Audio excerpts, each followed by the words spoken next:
ভালোবাসা সৃষ্টি করা, দূরে যাওয়া মহবুবকে নিজের কাছে আনার জন্য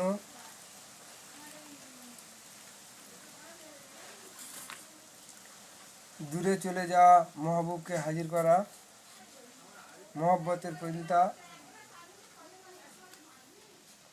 পুরুষকে মনে ভালোবাসা সৃষ্টি করে বিয়েতে রাজি করানো, নারীর অন্তরে ভালোবাসা সৃষ্টির আমল,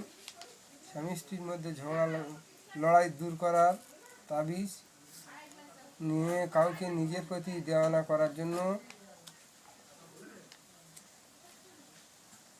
অহংকারী সুন্দরী নারীকে নিজের কদমে ফেলা, কোনো নারীর মহব্বত পেতে কার্যকরী আমল, যে কোনো নারীকে নিজের জীবনসাথী করার তাবিজ,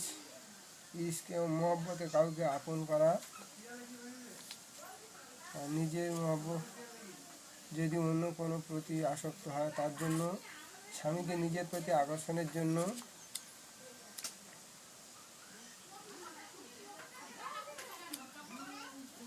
নিজের প্রতি সবার মনে ভালোবাসা সৃষ্টির জন্য।